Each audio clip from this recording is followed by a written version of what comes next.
Here's a wild stat to kick this off. A well-trained Belgian Malinois can learn a new cue in under 5 reps and retain it under pressure. That's like having a furry athlete. Meet Paul, specialist dog trainer, the guy you call when your Malinois is outsmarting you, your shoes, and the fence. He spent years turning high-octane chaos into laser-focused brilliance. So why do so many owners struggle? First, energy. Second, mental stimulation. Third, impulse control. Fourth, consistency. And finally, timing. Here's how Paul flips the script. He starts with structure, short, intentional sessions, 2 to 5 minutes, stacked through the day. He pairs movement with thinking, heel patterns, rapid direction changes, place command to practice breaks, for brain work, food puzzles. The foundation of Paul's method isn't about suppression, it's about redirection. It starts with harnessing the dog's most powerful tool, its nose. He introduces scent boxes. This isn't just a game, it's a neurological workout. By asking the dog to find a specific, hidden scent, he's channeling its immense prey drive into a focused, problem-solving task. The dog learns that its natural instincts can be used to earn rewards, creating a powerful partnership from the very beginning. It's the first step in teaching the dog how to think, not just react. From there, he expands into find-it games. Paul treats this progression like leveling up in a video game. Level 1 might be a simple find in an empty room. Level 10, finding a specific object in a park full of distractions. Each level is designed to be challenging but achievable, building the dog's confidence and its desire to work with the handler. This structured play teaches persistence and focus, crucial skills for a high-drive dog. It transforms the world from a chaotic mess of stimuli into a series of solvable puzzles, with the handler as the trusted guide. This clarity is the backbone of his obedience work. He builds reliability with a simple formula: 1 cue, 1 behavior, 1 reward. No nagging, no repeating commands, no confusion. The dog learns that the first cue is the only cue that matters. This binary system, you do it, you get paid, you don't, you get nothing, eliminates ambiguity. It forces the dog to listen intently and fosters a deep respect for the handler's words. It's about creating a language of absolute certainty. In the system, timing is everything.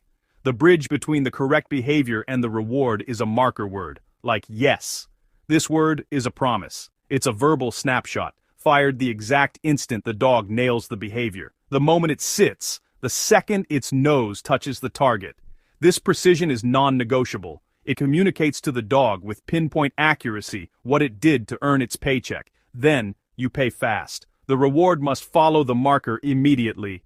A delay of even a few seconds can muddy the message. The speed of the reward reinforces the power of the marker and keeps the dog's motivation sky high. It's a rapid-fire transaction that keeps the dog engaged and eager for the next opportunity to earn, and the payment must match the effort. Paul channels the dog's drive. He never crushes it. A game of tug isn't just a reward, it's a paycheck for a job well done. It allows the dog to release pent-up energy and express its natural instincts in a structured, cooperative way. This is how you build a dog that loves to work, that sees training not as a chore, but as the ultimate opportunity for engagement and fun. But a powerful engine needs a reliable brake. Paul explicitly teaches an off switch. He trains the dog to go from 100 to 0 on cue. This ability to regulate its own arousal state is perhaps the most critical skill for a high-drive dog. It prevents them from boiling over and allows them to think clearly even when excited. This is the essence of control, not just starting, but also stopping. To keep the engine running smoothly, he prevents overload. Training sessions are short, sharp, and successful. 2 wins and a break, 1 easy rep to finish. He always ends the session early on a high note, leaving the dog wanting more. This strategy builds a craving for training, ensuring the dog shows up to the next session with even more enthusiasm. It's the psychological secret to long-term motivation. Now, watch this theory put to the ultimate test. Paul meets Coda. On paper, a magnificent animal. In reality, a freight train in fur. Coda is the embodiment of uncontrolled drive, leash reactivity, zero impulse control, and a PhD in ignoring humans. He's a classic case of a brilliant mind trapped in a body that only knows how to react, not think. For a dog like Coda, the world is a minefield of triggers. So, Paul's first move isn't to correct, but to manage. Step 1. Distance. He finds the threshold where Coda can see a trigger, another dog, a person, a car, without exploding. This space is the classroom, too close, and the dog's brain shuts down, incapable of learning. At the right distance, the dog is alert, but still receptive. This is where the real work begins. This is where the theory hits the turf. The breakthrough with a dog like Coda doesn't happen in the heat of the moment, 6 feet from a trigger. It starts far, far away. For Coda, the magic number is 60 feet. At this distance, his brain is still online. He can notice a distraction, process it, and, most importantly, still hear Paul. He can think, not just react. This is the foundational concept of working under threshold. We're not trying to suppress his awareness. We're teaching him a new, more productive response to it. The goal isn't to create a robot, but a partner who can navigate the world calmly and confidently. The first building block is simple, but profound. Coda looks at the distraction, and the moment he chooses to disengage, even with just a flicker of a head turned back toward Paul, that choice is marked with a crisp yes. That yes is a promise, and Paul immediately makes good on it, paying Coda like he just won the lottery. This isn't just a snack. It's a powerful message.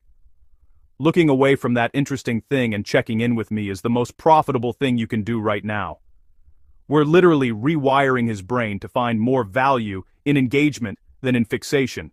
Once Coda is reliably choosing to disengage from a standstill, Paul introduces step 2, movement. Life isn't static, and neither is training. He asks for a formal heel. This isn't about perfect position, it's about active partnership. By asking Coda to move with him, Paul is asking for a higher level of cognitive engagement. Coda now has to manage his own body in space, maintain his position relative to Paul, and manage the presence of the distant distraction all at once. Within the heel, Paul adds pivots. These aren't random turns, they are strategic interruptions. A sharp pivot demands the dog's full attention, physically and mentally breaking any lingering focus on the environment. It's a physical question. Are you still with me? Coda's seamless response is a resounding yes. He's not just following, he's anticipating, connected, and working as a team. And for that level of focus, the reward has to match the effort. For a high-drive Malinois, a piece of kibble is nice, but a game of tug is everything. This is the jackpot. The tug reward channels his natural drive into a cooperative activity with Paul. It's a celebration, a stress reliever, and a relationship builder all in one. It says, all that focus you gave me, here's a safe and fun way to let that energy out, with me. But the game has rules. This is step 3, and it's non-negotiable. The off switch. After the peak excitement of the tug, Paul cues the release. Coda must let go. Then, he's asked to sit, to breathe, to go from 100 miles per hour back to 0. This teaches emotional regulation. It proves he can access a state of high arousal and then return to a state of calm control on cue. This skill is the key to real-world reliability. After proving he can regulate, he earns another round of work. Now, the big moment. All this foundational work has been preparation for this. The distraction is no longer a person walking at 60 feet. It's a dog jogging at 30 feet. The challenge has been amplified. This is the test. You can see the instant change in Coda. His eyes lock, his muscles coil. Every fiber of his being is screaming, dog! This is the critical moment where instinct threatens to overwhelm training. But Paul doesn't panic. He doesn't tighten the leash. He trusts the work they've put in, and gives his quiet cue. Look. And here it is. The microbeat. The space between stimulus and response. In this fraction of a second, a war is being waged in Coda's mind. The primal urge to react versus the conditioned history of reward for engagement. This is where all those repetitions at 60 feet pay off, and he makes the right choice. Coda's eyes flick back to Paul. It's a conscious decision, and the moment he does, boom, it's a party. Paul explodes with praise, play, and reward. The message is unequivocal. Choosing connection with your handler, even in the face of immense temptation, is the best thing in the world. This single success is a tipping point. It's a new neural pathway being paved and reinforced. The results are immediate and exponential. Just 2 sessions later, the distance has shrunk from 30 feet to 10. The leash is loose, Coda's head is high, his body is relaxed, and his brain is fully engaged with his partner. He's no longer a slave to his impulses, he's a dog making thoughtful choices. This is what it looks like when a dog learns to be free. Not a different dog, same horsepower, finally understeering. So what makes Paul different? He doesn't fight the Malinois engine, he engineers it. And that brings us to the end of today's session. But the conversation doesn't have to stop here. In fact, this is where the real work begins. Together, as a community. I genuinely want to hear your stories. Dog training, especially with a breed as intelligent and driven as the Malinois, is a journey filled with incredible highs and challenging lows. So, tell me, what's your biggest training win or struggle right now? Maybe you finally nailed that elusive out command during a game of fetch, or perhaps you're navigating the complexities of leash reactivity and feeling a bit overwhelmed. Whatever it is, drop it in the comments below. This isn't just a comments section, it's our digital training field. It's a place to celebrate victories, find support for your struggles, and learn from the collective experience of thousands of dedicated handlers. I read every single comment, and your feedback, your questions, and your stories are what fuel this channel and help me decide what content to create next. If you found value in today's video and want to continue improving your skills as a handler, the single best thing you can do is hit that subscribe button. Subscribing means you're officially part of the pack, and you'll be the first to know when new, in-depth training guides are released. And while you're there, hitting the like button tells the algorithm that this is valuable content, helping us reach and support more owners. If you know a friend or fellow handler who could use these tips, share it with them. And to make sure you never miss a lesson, tap that notification bell. For those of you who want to take your commitment to the next level and get even more involved, I invite you to join us as a channel member.